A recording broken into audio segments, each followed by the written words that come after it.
January the 31st, big day coming up. We've got Bomber Bear Fullwood on the show, representing. I'm here with Frank English, media guy, respect man, big part of the show. So, let's go. So, say a little bit, introduce yourself.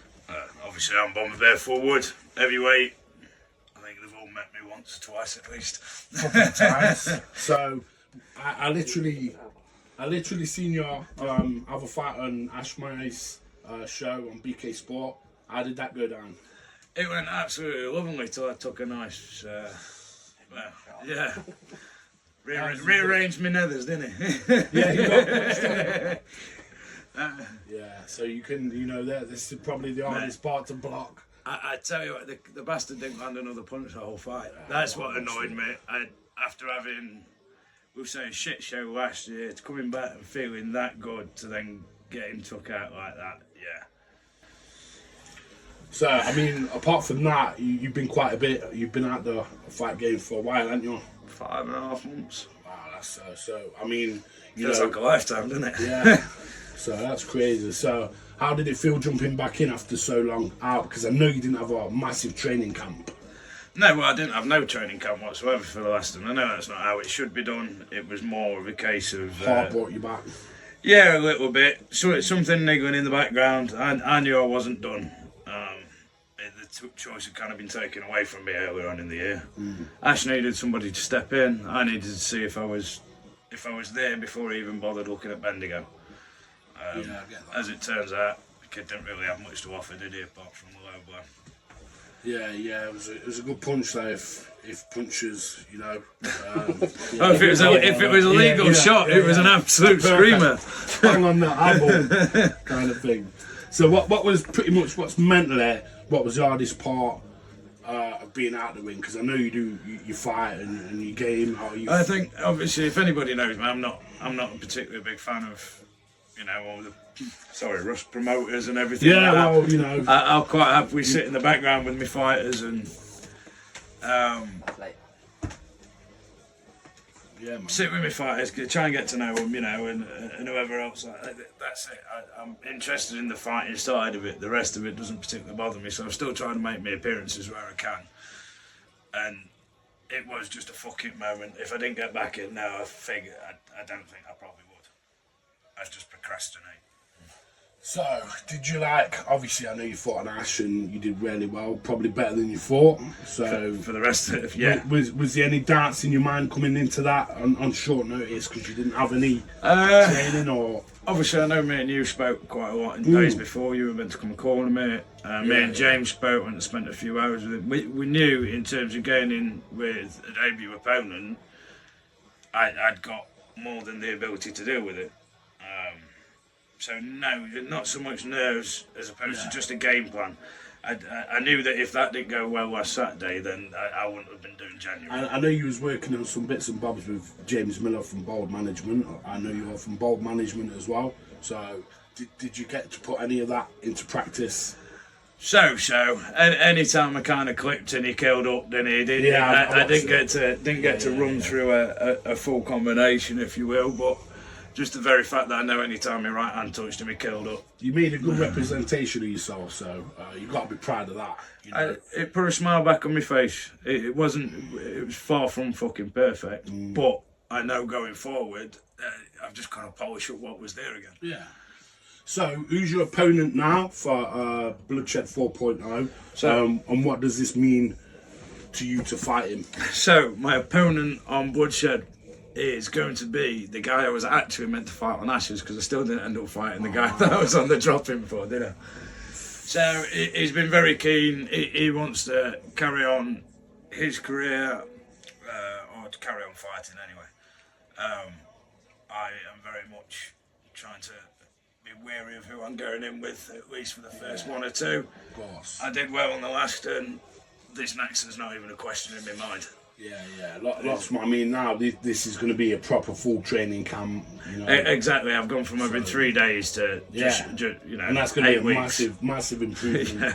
You know what I mean? Just getting. I mean, what's your try? Not that we give too much away, but what do you feel like you need more of Like, you know, you got in there, you can fight, you know the basics. Mine's always been my lungs, hasn't it? Yeah. I've never had Cardio. to question me. I was burning out so quick and so fast. It's not going to be, that's just not going to be there again. I've had however months out of the gym and whatever else, the little bits I've been managing to get done. Yeah. Have all been that way, because I haven't been able to lift weights, I haven't been able to do anything with pressure in my head or anything like that. It's, you know, I think it showed, don't get me wrong, it's not like I had endless amounts of energy, but at the end of a round, and I was all right. Did you ever have any adversity, people saying, because obviously I know you've had a few fights before and they've not gone your way, did you have any adversity of anybody saying don't do it, like feeling like you're not worthy enough for jumping back in there, or... Just, you know what I mean? Just about everybody until I got there Saturday, and everybody was excited to see me fight. And then the messages that I've had since me getting in there. So the mental, you know, fortitude you've got to have yourself. To be fair, it weren't there last Saturday. Everybody around me is telling me that I'm going to lose. You know? Which I love an underdog story, man. I love that Bendigo Fight Club all around the underdogs. Yeah. We love an underdog story. So, you know what? So pretty much that flipped the switch for you then from. Obviously, you were supposed to be fighting Daryl. So I can never remember it. Daryl the Barrel, the shit talker. Yeah, so I pulled him from the show on Saturday, just gone. Which obviously for us there was issues within our management that then led to him not fighting on that show. So because of that, that was the main reason I said I'd step in for Ash. We didn't want to look like idiots. The guy needed a debut heavyweight. I've been out the way for a while. So yeah, this kid again is just absolutely game to fight. So, yeah, it seems like I've seen a message coming across. I've fought before, and you know my opponents have tried friend requesting me, and I'm not that guy. I can't. You can. I can't. I'm not that guy. I don't want to see him, talk to him. I don't want to think about him. I'm real nice until the day, and then obviously you have to switch it off a little bit. Then the second that final bell goes, I'm the first in asking them what they want to pint. Me too. On that, so it's like friend request after we fight. Probably not if I lose, then just leave me for a few weeks. It's all part of the gentleman game, though. You know it's how I like. You know it's how I like. Full all the time. Yeah, you know what I mean. And 98% of our world is full of thugs and so egos. when you say fighting helps with your you know the many B's, the mental. I've always said some people self-harm, some people drink and take drugs. Yeah, I like to go and get punched in the face. Yeah. You know, it's amazing. Like even at the gym and connections you make with people, and the fighting and the feel-good factor after win or I never see it as a lose. It's always win and learn.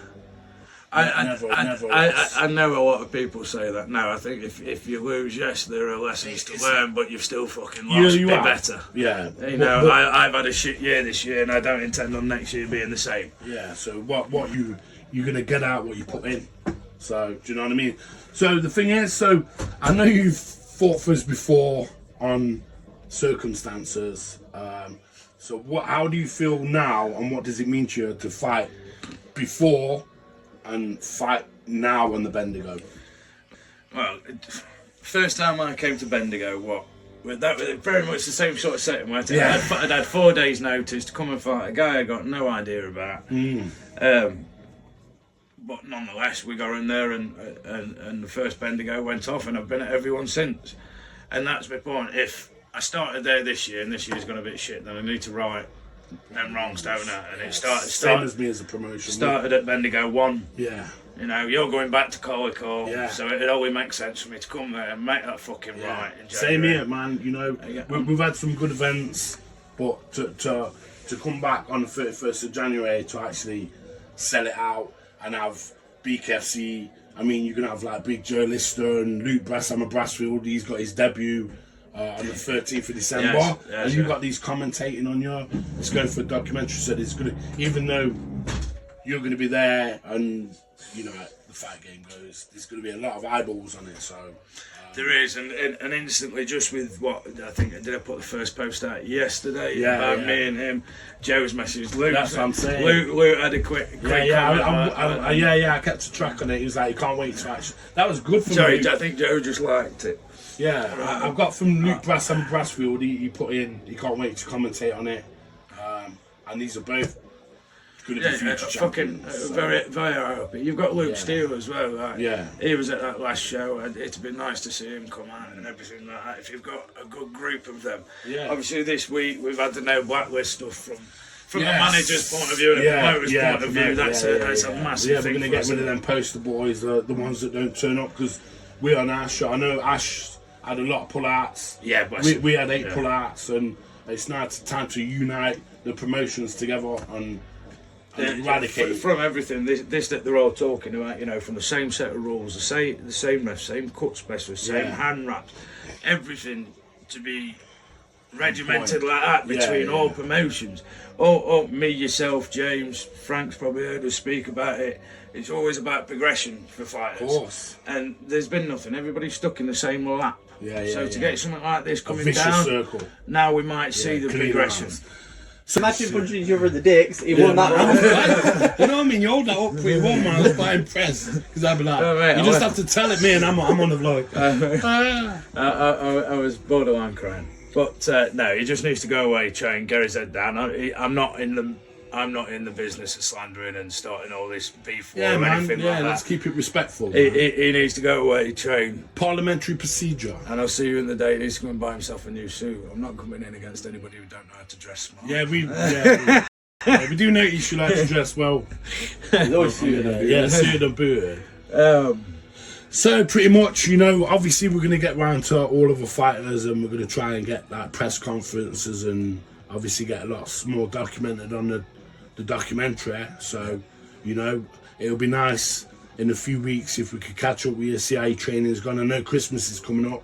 It's not going to stop me training, mate. You see where I live, I've got no kids. There's always going to be me and dog, so Christmas This morning. is perfect. This is like the Rocky Balboa style. Oh, the redemption. Do you know what I mean? Like, this is, I mean, you know, it's... Like this, the difference is I don't live in a shithole one with somebody degrading and not being able to help with training or anything like that now. So, you know, I can get my head down here, I can cook, I can clean, Do your stuff. do what I need to do. Get up in the morning, get a bloody jogging. I've got 4 acre field around there that I can get 5 laps in round in the morning. It's go straight. I'm a mile away from gym. There's my warm up there. Gym twice a day. Everything pretty much close to hand. We're coming at it. So an actual camp. I've just had 2 weeks because I've obviously had 5.5 months off. I've had 2 weeks back in the gym, just on cruising. Yeah, man. From Monday, I've got. I think Frank's got the mock over there. It's all well wrote down and ready to go. It sounds like you're going to be well on prepared for the event on the 31st of January. I'm coming for it, and I'm coming to make a fucking statement. Yeah, man. Keep an eye on him. Like you say, there's still tickets, but limited. Like, I've just dropped 40 off here today. So once they're gone, they're gone. And it'll be a case of pay-per-view. So if you don't get your tickets pretty much now, You'll be watching from home. Actually, Jordan's opponent wanted to know about the pay-per-view. He says, because I'm not coming all the way up from Cornwall when I know you're going to spark him out in seconds. So I was like, bless you. No, it's no. I mean, obviously we're buying our own. So from our first event, we'll have our own setup, and it will be on point like the zone. So just big things for Bendigo. Like you say, people that have been there, that haven't been there. This ain't going out to anyone specifically, but you want with us in the rough. You're not going to be with us in the smooth. We only want to work with promotions and work together. We're not arseholes, you know what I mean? But like, if you don't know us, you will do, kind of thing. So respect to all, respect to the fighters. Come and get involved with the event. And But if you ain't here now, don't expect to be here when we're at the top. that's what I'm saying, man. You know, and I won't disrespect anyone. It'll just. If you're not wanted now, then That's what I'm saying, man. And we are moving. Like, this is moving 4th event. Going to be a smash sellout. Got some great names, great people there, and we've not got sponsors or investors. So just imagine what we can do when we put money into it. Do you know what I mean? Sponsors, investors are here. Yeah, man. Listen, more than welcome.